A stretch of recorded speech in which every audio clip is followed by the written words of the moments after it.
ഞാൻ big boss season 6 കഴിഞ്ഞതിന് ശേഷം ഏറ്റവും കൂടുതൽ ആഗ്രഹിച്ച 1-2 ടോപ്പിക്കുകളിൽ ഒന്നാണ് സിജോയെ കുറിച്ചൊരു വീഡിയോ. ഓക്കെ, അപ്പോൾ വൈകുന്ന എല്ലാവരുടെ മനസ്സിലും തോന്നി എന്തുകൊണ്ടാണ് ഇവൻ സിജോനെ കുറിച്ചൊരു വീഡിയോ ചെയ്യാൻ ആഗ്രഹിച്ചതെന്നുള്ളത്. ഒന്ന്, സിജോ എൻ്റെ ക്ലോസ് ഫ്രണ്ട് ലിസ്റ്റിൽ ഇപ്പോൾ ഒരാളാണ് സിജോ. എനിക്ക് ബ്രദറാണ് സിജോ. സിജോ എന്ന് പറഞ്ഞ ആ ഒരു വ്യക്തിയെ ക്ലോസ് ആയിട്ട് അറിഞ്ഞപ്പോഴാണ് സിജോ എത്രത്തോളം വൈബുള്ളൊരു മനുഷ്യനാണ്, ഒപ്പം നിൽക്കുന്നവർ എത്രത്തോളം കെയർ ചെയ്യുന്ന ഒരാളാണ്, ഒപ്പമുള്ള ഫ്രണ്ട്സിന് വേണ്ടി എത്രത്തോളം സിജോ ഇറങ്ങും എന്നുള്ളതൊക്കെ നമുക്ക് മനസ്സിലായത് അതിനകത്ത് വെച്ചിട്ടാണ്.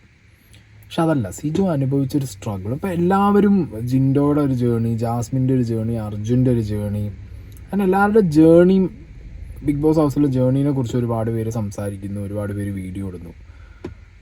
ഈ സീസണിലൊരു മേജർ ഇൻസിഡൻ്റാണ് സിജോയ്ക്ക് സംഭവിച്ചത്.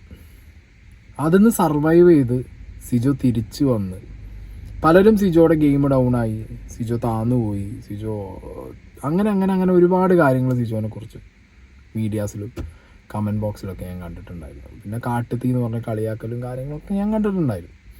അതൊക്കെ ഞാൻ മൈൻഡിൽ ഉറപ്പിച്ചതാണ്. ഇറങ്ങിയതിന് ശേഷം ബിഗ് ബോസ് സീസൺ 6 കുറിച്ച് പറഞ്ഞു തുടങ്ങുമ്പോൾ സിജോനെ കുറിച്ച് പറഞ്ഞു തുടങ്ങണം, സിജോയിൽ നിന്ന് തുടങ്ങണം എന്നുള്ളൊരു കാര്യം ഉണ്ടായിരുന്നു. അപ്പോൾ എന്താണെങ്കിലും സിജോ, ഓക്കെ, ഇപ്പോൾ ഈ ഒരു വീഡിയോ ഞാൻ ചെയ്യാനുള്ള ഒരു വേറെ റീസൺ എന്ന് പറഞ്ഞു കഴിഞ്ഞാൽ, മൈൽ സ്റ്റോൺ മേക്കേഴ്സിൽ റോക്കി വന്നിരുന്നിട്ട് റോക്കീൻ്റെ ഒരു വേർഷൻ പറയുന്നുണ്ട്. ഓക്കെ, സിജോനുമായിട്ടുണ്ടായ ഒരു ഇൻസിഡൻറ്റിൽ റോക്കിയുടെ ഒരു വേർഷൻ പറയുന്നുണ്ട്. അത് കണ്ടിട്ട് നമുക്ക് സിജോൻ്റെ സർവൈവൽ കാര്യങ്ങളൊക്കെ പറയാം. റോക്കി എന്ന് പറഞ്ഞാൽ ഈ ഇങ്ങനെയുള്ള കാര്യങ്ങൾ പറയാൻ വേണ്ടി മാത്രമുള്ള ഒരു ക്യൂട്ടായിട്ടുള്ള ഹാൻസം ആയിട്ടുള്ള ഒരു ഗൈയാണ്. പക്ഷെ വായിന്ന് വരുന്നത് മുഴുവനും ഇറിറ്റേറ്റിംഗ് ആയിട്ടുള്ള ഒരു സംഭവങ്ങളൊക്കെയാണ്. പക്ഷേ ഈ കുപ്പി വിൽക്കാൻ വേണ്ടി പോകുന്നു പറഞ്ഞു ഒരു കാര്യം ഒന്ന് ആലോചിക്കുക. എനിക്കും അത്യാവശ്യം ഹാർഡ് കോർ ഫാൻസ് ഒക്കെ ഉണ്ട്, ഒരുപാട് ഫാൻസ് ഉണ്ട് എനിക്ക്. അത് എയർപോർട്ടിൽ ഇറങ്ങുമ്പോൾ കാണാനുണ്ട്. സിജോയെ തല്ലിയിട്ട് ആ ഇവിക്ഷൻ കഴിഞ്ഞ് വരുമ്പോഴത്തേക്ക് ഒരുപാട് പേര് തൊപ്പിയൊക്കെ വെച്ച് തരുന്നു, പൂക്കളുടെ തൊപ്പി, മാലയിടുന്നു. സിജോയെ തല്ലിയിട്ട് അതിനോട് ഞാൻ യോജിക്കുന്നില്ല കേട്ടോ. അതൊരു നമ്മള് ലൈവിൽ കണ്ട കാര്യങ്ങൾ ഭാഗമായിട്ടുണ്ടായ സിജോന്റെ തല്ലിയ കാര്യം പറഞ്ഞല്ലോ. ഇപ്പൊ അത് ശരിക്കും സിജോ പ്രൊവോക്ക് ചെയ്തുകൊണ്ട് കൂടിയിട്ടാണ്. അതിൽ ഞാൻ ഇപ്പൊ റോക്കിനെ സപ്പോർട്ട് ചെയ്യുള്ളൂ. അതായത് ഇപ്പൊ ശരിക്കും പറഞ്ഞു കഴിഞ്ഞാല് ഒരാളെ അങ്ങോട്ട് തല്ലിയ അല്ലെങ്കിൽ അങ്ങോട്ട് അല്ല, പ്രൊവോക്ക് ചെയ്താൽ എല്ലാരും നമുക്ക് തല്ലാൻ പറ്റുമോ? ഫേക്കായി നിക്കാത്തത് കൊണ്ടാണ്. ഫേക്കായി നിക്കാത്തവരൊക്കെ ഒരാളെ അടിച്ച് ജോ പൊളിക്കുകയാണ് ചെയ്യുന്നത്. നിങ്ങൾ എന്താ പറയുന്നത്? അങ്ങനെയല്ല. മൈൽ സ്റ്റോൺ മേക്കേഴ്സിൽ വന്നിട്ടുള്ള റീസെന്റ് ഇന്റർവ്യൂ ആണ് റോക്കിന്റെ. അപ്പൊ അതില് ആങ്കറും ഉണ്ട്, ആങ്കറിന്റെ ബാക്ക് സൈഡിൽ എങ്ങാണ്ട് 2 പേര് ഇരിക്കുന്നുണ്ട്, ഒരു ലേഡിയും വേറൊരാളും. അവർ സർക്കാസ്റ്റിക്കലി എനിക്ക് തോന്നുന്നത് റോക്കിനെ ഊക്കി വിടുകയെന്നാണ് എനിക്കത് കണ്ടപ്പോൾ തോന്നിയത്. സംഗതി പ്രഥമ ദൃഷ്ടിയാൽ തോന്നും റോക്കിയെ സപ്പോർട്ട് ചെയ്യുന്നവരാണെന്നുള്ളത്. പക്ഷെ റോക്കിനെ ഊക്കി വിടാൻ വേണ്ടിയിട്ടാണ് അവരവിടെ ഇരിക്കുന്നത്. സർക്കാസത്തിൻ്റെ വേറൊരു സൈഡ് പിടിച്ചിട്ടാണ് അവർ റോക്കി അടിച്ചുകൊണ്ടിരിക്കുന്നത്. ഓക്കെ, അതാണ് എനിക്ക് റോക്കി പറഞ്ഞു പോയതാണ് റോക്കി അടിച്ചുകൊണ്ടിരിക്കുന്നത്. അപ്പോൾ എന്താണെങ്കിലും റോക്കി പറയുന്ന കാര്യങ്ങളോ അല്ലെങ്കിൽ റോക്കിയെ സപ്പോർട്ട് ചെയ്യുന്നവരോ മേ ബി പറയുന്നുണ്ടാവും, പ്രൊവോക്ക് ചെയ്തത് കൊണ്ടാണല്ലോ അടിച്ചത്. ബിഗ് ബോസിനകത്ത് പ്രൊവോക്കേഷൻസ് വരും, പ്രൊവോക്ക് ചെയ്യാൻ വേണ്ടി ഒരുപാട് ആളുകളുണ്ട്. ആ പ്രൊവോക്കേഷനിൽ നമ്മൾ വീണ് പോകാതിരിക്കുക എന്നുള്ളതാണ് നമ്മുടെ സർവൈവൽ സ്കില്ലെന്ന് പറയുന്നത്. നമ്മൾ ആ പ്രൊവോക്കേഷനിൽ വീഴരുത്. പക്ഷെ അൺഫോർച്ചുനേറ്റ്ലി ആ ഒരു സിറ്റുവേഷൻ വേഴ്സ്റ്റ് ആയത് ഈ പറഞ്ഞ വ്യക്തി ആ പ്രൊവോക്കേഷനിൽ വീണുപോയി. ഓക്കെ, പ്രൊവോക്ക് ചെയ്യുക എന്നുള്ളത് സിജോൻ്റെ സ്കില്ലാണ്. ഓക്കെ, സ്കില്ലാണത്. സിജോ എന്ന് പറഞ്ഞ പ്ലെയറിൻ്റെ സ്കില്ലാണ് പ്രൊവോക്ക് ചെയ്യുക, പ്രൊവോക്ക് ചെയ്യാൻ വേണ്ട. വെർബൽ പ്രൊവോക്കേഷൻ്റെ അവിടെ പറ്റും ബിഗ് ബോസിനകത്ത്. പക്ഷെ ആ പ്രൊവോക്കേഷനിൽ വീണുപോയി അത് ശാരീരികമായിട്ട് കുത്തിലേക്ക് എത്തിയിട്ടുണ്ട് എന്നുണ്ടെങ്കിൽ അത് ഇയാൾക്ക്, ഈ റോക്കി എന്ന് പറഞ്ഞ വ്യക്തിക്ക് അവിടെ ആ സിറ്റുവേഷൻ ഹാൻഡിൽ ചെയ്യാൻ പറ്റാത്തതും അല്ലെങ്കിൽ ഇതേപോലുള്ള പ്രൊവോക്കേഷൻസ് ഹാൻഡിൽ ചെയ്യാൻ പറ്റാത്തതും ഷോർട്ട് ടെമ്പേർഡും ആയതുകൊണ്ടുള്ള വിഷയമാണ്. ഓക്കെ, പിന്നെ അതിൽ ന്യായീകരിച്ചിട്ടോ പറഞ്ഞിട്ടോ കാര്യമൊന്നുമില്ല. ഒരു ക്ലിപ്പും കൂടി വെക്കാം. ഞാനൊരു കാര്യം പറയട്ടെ. താങ്കള് ഒരു ഈവനിങ് ഒരു 10-11 മണിക്ക് താങ്കൾ ഒരു ബസ് സ്റ്റോപ്പിൽ എന്തോ ഒരു വണ്ടി ആവശ്യത്തിന് നിൽക്കുകയാണ്. ഒരാൾ അവിടെ വന്നു. അപ്പൊ അയാൾ ആദ്യം താങ്കളുടെ അടുത്ത് സംസാരിക്കുന്നു, നിങ്ങൾ അയാളായിട്ട് സംസാരിക്കുന്നു. അപ്പൊ അത് കഴിഞ്ഞിട്ട് അയാൾ താങ്കളുടെ താടിയിൽ പിടിച്ചിങ്ങനെ ആക്കി. ഓക്കെ, അപ്പൊ താങ്കൾ പറഞ്ഞു, താങ്കൾ ഇനി എന്നെ തൊട്ട് കഴിഞ്ഞാല് ഞാൻ താങ്കളെ തല്ലൂന്ന് താങ്കൾ പറഞ്ഞു. തല്ലുമെന്നാണ് പറഞ്ഞത്, തല്ലൂലെന്നല്ല പറഞ്ഞത്, തല്ലും തന്നെയാണ് പറഞ്ഞത്. അപ്പം എന്ത് ചെയ്യണം, മര്യാദക്ക് തൊടരുത്. അയാൾ തൊട്ട് കഴിഞ്ഞാല് താങ്കൾ തല്ലി. അല്ലെ താങ്കൾ Okay, പക്ഷേ തല്ലാതിരിക്കും, അവിടെ- റിയാലിറ്റിയിൽ താങ്കൾ തല്ലാതിരിക്കും. That is a reality, this is a show. അപ്പൊ ഞാൻ അവിടെ പോയി അവിടെ പോയി ഇല്ലില്ല, ആ ഷോ എന്ന് പറയുന്നത് ഫേക്ക് ആയി നിൽക്കലല്ലോ, ഒറിജിനൽ ആയി നിൽക്കുന്നതാണ് ഷോ. സിജോന്റെ അടുത്ത് റിപ്പീറ്റ്ലി പറയുന്നുണ്ട് തുടരുത് തുടരുത്. അതാ then after he is touching ഒരു വട്ടമല്ല രണ്ടു വട്ടം. ട്വൈസിലാണ്. അത് ഇപ്പം ഞാൻ മനസ്സിലാക്കുന്നതെന്ന് വെച്ച് കഴിഞ്ഞാല് ഇപ്പം നമ്മുടെ ഒരു ആത്മാഭിമാനം, ഇജ്ജത്ത്, इज्जत उंडला हमें तो कुत्ता नहीं है ना, तो कुत्ता है तो कुत्ता का इज्जत है, हमें तो शेर है, शेर है तो शेर का इज्जत है. നമ്മള് മനുഷ്യന് മൃഗങ്ങൾ എന്ന് പറയുമല്ലോ, മനുഷ്യനില് കുറെ എന്തൊക്കെയോ എക്സ്പ്ലനേഷൻ പറഞ്ഞുകൊണ്ടിരിക്കുന്നത്. റോക്കി വന്നിരുന്നിട്ട് കുത്താനെയ്യ അമ്മയത്തോ ഷെയറേ ഷെയർക്കോ ഇസ്സത്തേക്ക്, കുത്തക്കാണെങ്കിലും ഷെയറിനാണെങ്കിലും രണ്ടിനും അതിൻ്റെതായ ഇസ്സത്ത് ഉണ്ട്. ഓക്കെ, മാനാഭിമാനം എന്നുള്ളത് മനുഷ്യനും മൃഗങ്ങൾക്കൊക്കെ ഈ എന്താ പറയുക ലിവിങ് ഓർഗാനിസത്തിനൊക്കെ ഈ പറഞ്ഞ രീതിയിൽ അതിൻ്റേതായിട്ടുള്ള മാനാഭിമാനമുണ്ട്. അല്ലാതെ പട്ടിക്കൊന്ന് സിംഹത്തിന് വേറൊന്ന് ലൈക്ക് ആ കൈൻഡ് ഓഫ് സാധനമല്ല. അത് പറയുമ്പോൾ തന്നെ അങ്ങേരെ എന്താ പറയുക ആ ഒരു മൈൻഡ് സെറ്റിലാണ് ഈ ഒരു വ്യക്തി ഇരിക്കുന്നത്. And I am very sad to see him like this. Like അതായത് ആ ഒരു ഇൻസിഡൻറ്റ് ഉണ്ടായതിൽ ഇനിയും എക്സ്പ്ലെയിൻ ചെയ്ത് ഇനിയും ഇത് ചളകൊളമാക്കാൻ വേണ്ടി റോക്കി പോകുമ്പോൾ എനിക്ക് റോക്കിയോട് സത്യം പറഞ്ഞു കഴിഞ്ഞാൽ ഭയങ്കര വിഷമമാണ് തോന്നുന്നത്. എന്തിന്? നിങ്ങളുടെ ഭാഗത്ത് നിന്ന് സംഭവിക്കാൻ പാടില്ലാത്തൊരു തെറ്റ് സംഭവിച്ചു. ആ തെറ്റ് കാരണം നിങ്ങളെ ഷോന്ന് എടുത്ത് വലിച്ച് പുറത്തിട്ടു. അത് ആക്സെപ്റ്റ് ചെയ്യുക, അത് തെറ്റാണ്, അത് പറ്റിയത് എൻ്റെ ഭാഗത്തുനിന്ന് വന്ന മിസ്റ്റേക്കാണ്, പറ്റിയത് പറ്റിപ്പോയി, പോട്ടെ. നിങ്ങൾ അറ്റ്ലീസ്റ്റ് ആ സിജോനെ ഒന്ന് ഫോൺ വിളിക്കണമായിരുന്നു, സിജോൻ്റെ ഫാമിലി ഒന്ന് വിളിക്കണമായിരുന്നു. ഞാൻ ഇപ്പോഴും സിജോനോട്, ഞാൻ ഈ വീഡിയോ എടുക്കുന്നതിന് മുമ്പ് ഞാൻ സിജോനോട് വിളിച്ച് ചോദിച്ചു, സിജോ റോക്കി എന്ന് പറഞ്ഞ വ്യക്തി നിന്നെ വിളിച്ചിട്ടുണ്ടോ, നിൻ്റെ ഫാമിലിയെ വിളിച്ചിട്ടുണ്ടോ, ഒരു സോറി. നിങ്ങൾ പബ്ലിക് സ്റ്റണ്ട് കാണിക്കാൻ വേണ്ടിയിട്ട് വീഡിയോയിൽ വന്നിട്ട് സോറി പറയുന്നേക്കാൾ നല്ലത് നിങ്ങൾ പേഴ്സണലി ആ കുടുംബത്തേക്ക് വിളിക്കണ്ടേ.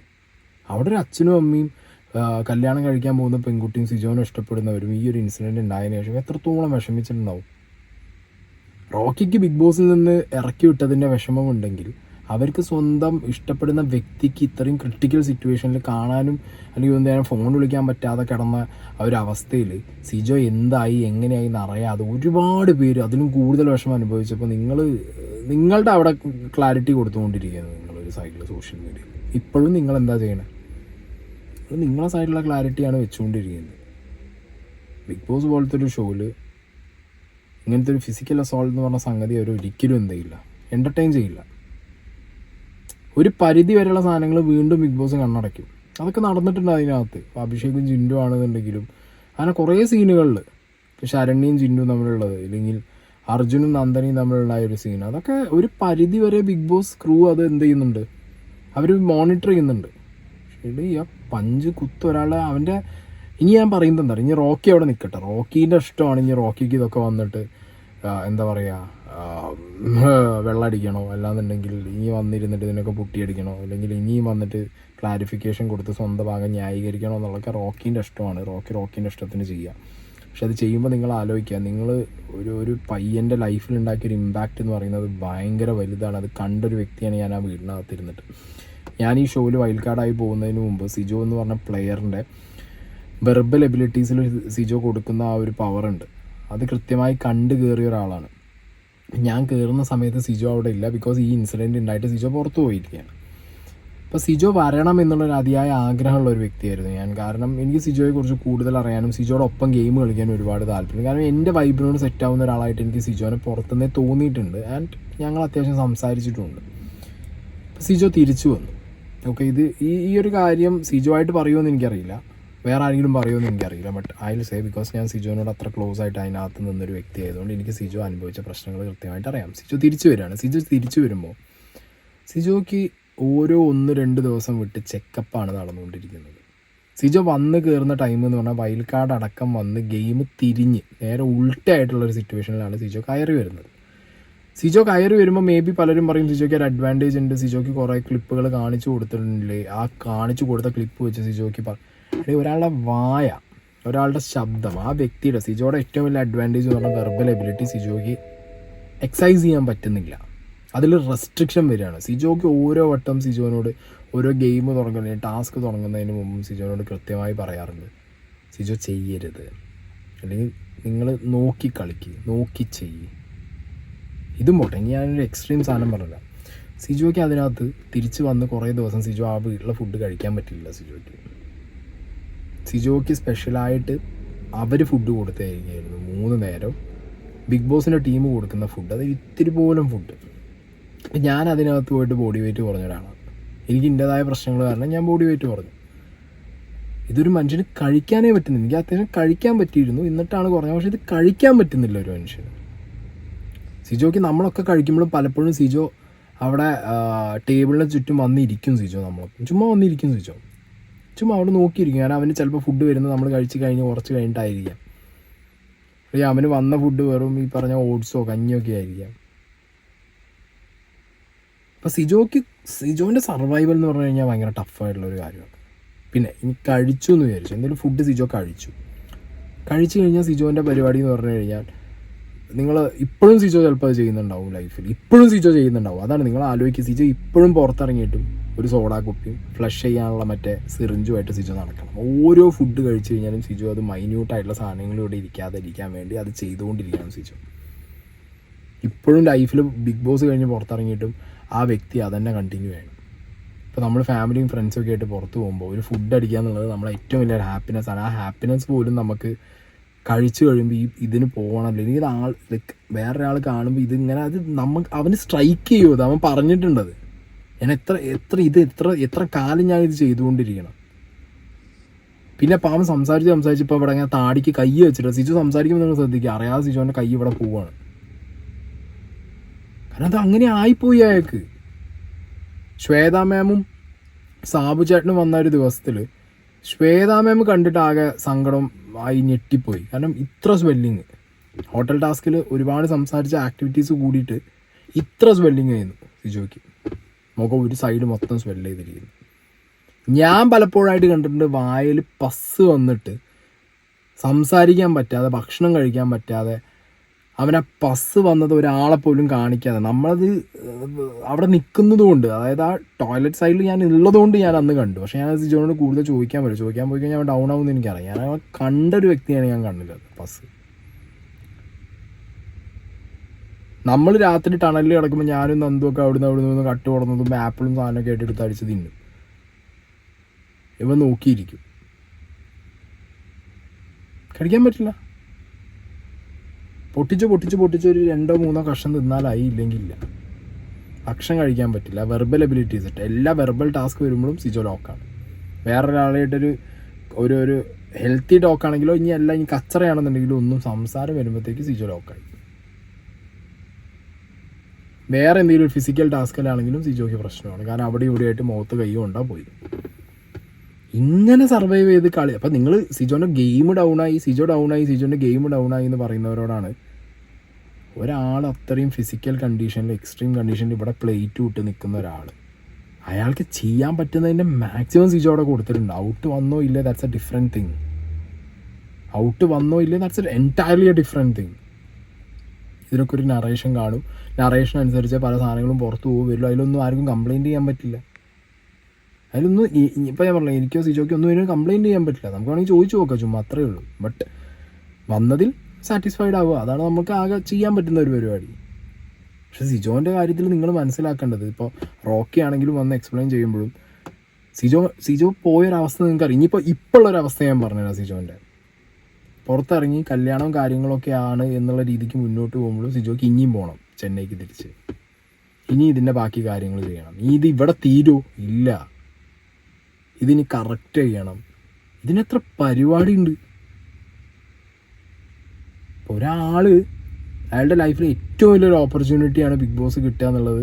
അയാളുടെ ഏറ്റവും വലിയ ഡ്രീമാണ് അയാൾക്ക് ബിഗ് ബോസ് കിട്ടുക എന്നുള്ളത്. ആ ഡ്രീമിലാണ് പോയിട്ട് കുത്തിയിട്ട് ഒരാൾ തിരിച്ച് ലൈക്ക് എന്താ പറയുക പുറത്താക്കപ്പെട്ടത്. എന്നിട്ട് അയാൾ പിറന്ന് ന്യായീകരിക്കുന്നതിനോട് എനിക്കൊട്ടും യോജിക്കാൻ പറ്റില്ല റോക്കിൻ്റെ കേസ്. അല്ലാതെ റോക്കി പറഞ്ഞാൽ ജിൻഡോൻ്റെ കേസാണെങ്കിലും അഖിൽമാരാറിൻ്റെ കേസിലൊക്കെ ആണെന്നുണ്ടെങ്കിലും പിന്നെയും റോക്കിനോട് ഓക്കെ കൊള്ളാം എന്ന് പറയാം. പക്ഷെ സിജോൻ്റെ കേസിൽ സിജോ അനുഭവിച്ച സ്ട്രഗിളും ഞാൻ പറഞ്ഞല്ലോ, ഇവിടെ എല്ലാവരുടെ ജേണി അടിപൊളിയായിട്ടുണ്ട്. എല്ലാവരുടെ ജേണിയും, ജാസ്മിൻ, ജിൻഡോ, അർജുൻ, ഗബ്രി, എല്ലാവരുടെ ജേണി അടിപൊളിയാണ്. അഭിഷേക്, ഋഷി, എല്ലാവരുടെ ഗെയിമും അല്ലെങ്കിൽ ആ ടോപ്പിൽ നിന്ന് എല്ലാവരും, ആ ടോപ്പ് 10 ആണെങ്കിലും ഇല്ലെങ്കിൽ അവിടെ നിന്ന് എല്ലാവരുടെയും ഒരു ദിവസമാണെങ്കിൽ ഒരു ദിവസം തന്നെ ജേണി അവരുടെ അത്രയും അടിപൊളിയാണ്. പക്ഷെ ഒരാളോട് പോലും കംപ്ലൈൻറ്റ് ചെയ്യാതെ ഒരു നേരം പോലും വിഡ്രോ അടിക്കുക. അപ്പം ഞങ്ങൾ ടണലിൽ നിന്ന സമയത്ത് നമുക്കറിയാം പല ടാസ്കുകൾ വരുമ്പോഴും ഞാനും എനിക്ക് അപ്സരയ്ക്ക് ഊരയ്ക്കാണ് പ്രശ്നം. ബട്ട് സ്റ്റിൽ ഞങ്ങൾ പറയാറുണ്ട് സിജോ ഒന്ന് കെയർഫുൾ ആവണം, കാരണം നമ്മളേക്കാൾ കൂടുതൽ ഇഷ്യൂ നിനക്കുണ്ട്. ഇല്ല, സിജോ വട്ടങ്ങി മുന്നിലാണ്. അതാണ് സിജോ എന്ന് പറഞ്ഞൊരു പ്ലെയറെ ഞാൻ കണ്ടത്. ആ ഒരു സിജോ എന്ന് പറഞ്ഞ ഒരാളുടെ, അതായത് അയാളുടെ ഏറ്റവും വലിയ ആഗ്രഹമായിട്ട് വന്നിട്ട് ആ ആഗ്രഹത്തിൻ്റെ ഇടയിൽ ഇങ്ങനെ സംഭവിച്ചിട്ട് അവിടെ തളരാതെ വീണ്ടും കയറി തിരിച്ചു വന്ന സിജോ, ആ സിജോ കാട്ടുതീ തന്നെയാണ്. എന്നെ സംബന്ധിച്ചിടത്തോളം അവൻ കാട്ടുതീയില്ല, അവൻ കൊടുങ്കാറ്റാണ്. ഞാൻ ചെയ്യില്ല, ഞാൻ വായൊരു പ്ലേറ്റ് വിട്ട് ഇത്രയും റിസ്ക് ഇട്ട് ഞാൻ തിരിച്ചു വരില്ല. ചെയ്യാൻ പാടാണ്, നമുക്ക് പറ്റില്ല. നമ്മൾ ചെയ്യുന്ന ചിലപ്പോൾ പറയുമായിരിക്കും, പക്ഷെ നമുക്ക് ചെയ്യാൻ പറ്റില്ല. കാരണം വെർബൽ എബിലിറ്റിയിൽ അത്രയും സ്ട്രോങ് ആയിട്ടുള്ള ഒരാൾക്ക് വെർബലി റെസ്ട്രിക്ഷൻ വന്ന് അയാൾ തിരിച്ച് വന്ന് അയാൾ അതുവരെ ഒരു എന്താ പറയുക ഒരാഴ്ച ഉള്ളപ്പോഴാണ് സിജോ പോണത്. 7th എവിക്ഷനൊക്കെയാണ് സിജോ. ഇത്രയും നിന്നു, ഭയങ്കര വലിയ അച്ചീവ്മെൻ്റ് ആണ്. ഞാൻ അതിലും കൂടുതൽ നിൽക്കണം. ഞാൻ പറയാം, കപ്പടിക്കേണ്ട ആളാണ് സിജോ എനിക്ക്. ഇന്നിപ്പോൾ ഈ ഇൻ്റർവ്യൂവിൽ ഇതും നമ്മളെ റോക്കി ഇരുന്ന് പറയുന്നത് കൂടി കേട്ടപ്പോൾ എന്തോന്നാണ് ഈ പറയണതെന്നാണ് ഞാൻ വിചാരിക്കുന്നത്. അറ്റ്ലീസ്റ്റ് റോക്കിയോടൊക്കെ പറയാനുള്ളത്, നിങ്ങൾ അറ്റ്ലീസ്റ്റ് ആ സിജോനൊന്ന് പോയി കാണ്. നീയൊന്ന് വിളിച്ചു, ഒരു നേരം വിളിച്ചെങ്കിലും സംസാരിക്കും സിജോൻ്റെ ഫാമിലീൻ്റെ അടുത്ത്. ഒരുപാട് നഷ്ടങ്ങൾ പറ്റിയിട്ടുണ്ട് ആ ചെക്കന്. അവിടെ നിങ്ങളുടെ മറ്റേ വേറെ എന്തെങ്കിലും ഒരു ഇതിനോ അതല്ല പറയുന്നത്, നിങ്ങൾ കാരണം സംഭവിച്ചതാണോ ആ പയ്യനത്. അവിടെ ഒരു നല്ല ജസ്റ്റർ എന്ന് പറയുന്നത് അവനെ കണ്ടൊന്ന് കെട്ടിപ്പിടിക്കുക, ഒരു ഷെയ്ക്കാൻഡ് കൊടുക്കുന്നതൊക്കെ നല്ല ജസ്റ്ററാണ്. അറ്റ്ലീസ്റ്റ് അതെങ്കിലും ചെയ്യണം. ഇത്ര ന്യായീകരിക്കേണ്ട ആവശ്യമില്ല, അത് ചെയ്താൽ മതിയാവും, അവിടെ തീരും.